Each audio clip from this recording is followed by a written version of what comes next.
বিভিন্ন সেক্টরে দায়িত্বরত সম্মানিত কর্মকর্তাবৃন্দ, বিভিন্ন শিক্ষা প্রতিষ্ঠান যারা আছেন এবং আমাদের প্রশাসনিক যারা আছেন, বিশেষ করে ওসি সাহেব, আমাদের জাতীয় দল বিএনপির সম্মানিত ভাই মুখলিসুর রহমান এবং বৈষম্যী ছাত্র আন্দোলন যারা আছেন, আমি সকলকে আমার আন্তরিক সালাম দিচ্ছি। আসসালামু আলাইকুম ওয়া রাহমাতুল্লাহ। বলতে চাই, আমি কথা তো হয়েই গেছে, শুধু বলতে চাই যে মাজলুম যারা, তাদের উপরই জালেমের অত্যাচার চলে। এরকম বৈষম্য তখনও ছিল, যেটা পশ্চিমা শাসক গোষ্ঠী আমাদের উপরে বৈষম্য মানে অবিচার, অনিয়ম, নানা প্রকার দুষ্কর্মের মধ্যে দিয়ে এই দেশকে দাবি রাখার চেষ্টা করেছিল। আমি তখন ক্লাস 2-তে পড়ি, আমার ভালো মনে আছে, ভালো দেখেছি, কতগুলো আজও স্মৃতি করে ভেসে ওঠে যে বাংলাদেশ থেকে যত অর্থ করি, যত ফসল ফলে এখানে, সেগুলো বেচা কিনে করে নিই বা পশ্চিমবঙ্গেতে নিয়ে কারখানা ইন্ডাস্ট্রিজ গড়ে তোলা হয়।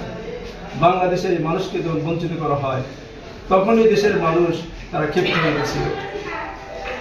তারা চাইছিল বৈষম্য দূরকরণের জন্য, কিন্তু দূরকরণ হয়নি যখন, তখন তারা বাঙালিকে চেনে না, পশ্চিমারা বাঙালির দিকে চেনে না। আসলে আমরা এমন এক জাতি যে আমরা হকের জন্য জীবন দিতেও কুণ্ঠাবোধ করি না।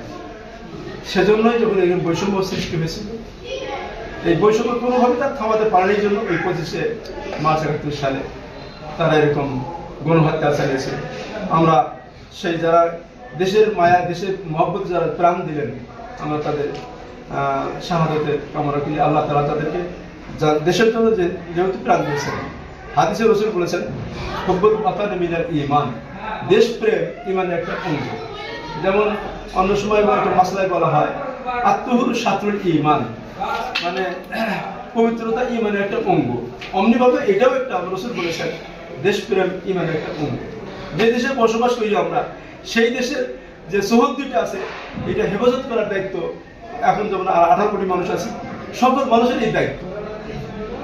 এই দায়িত্ববোধের নিয়েই এই রকম যখন 71 সালে তারা খেপে উঠেছিল, গর্জে উঠেছিল, তখনই তারা ভাবছিল যে কোনোভাবে থামাতে পারছি না, যেহেতু এখন গণহত্যা চালায়।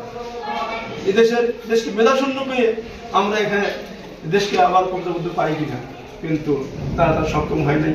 আল্লাহ মেহেরবানি 71 সালে এই 25 মার্চ থেকে শুরু করে নিয়ে যখন দীর্ঘ 9 মাস যুদ্ধ হলো, আমি তখন মানে বাস্তব দেখেছি। আমি আসছিলাম আমার গ্রামে, গেছিলাম, একটু ফাঁকে গেছিলাম।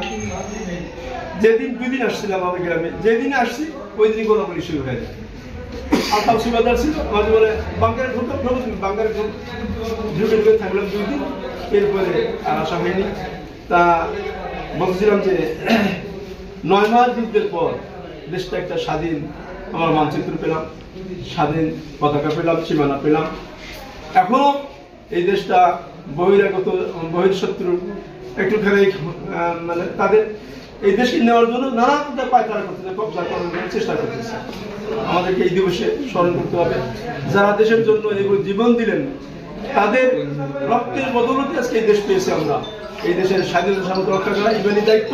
আমরা এই দায়িত্ববোধ থেকেই স্মরণ করে নিব যে বিশেষ করে বৈষম্য ছাত্ররা যারা সাধন করলো, এরাও আমাদের জন্য একটা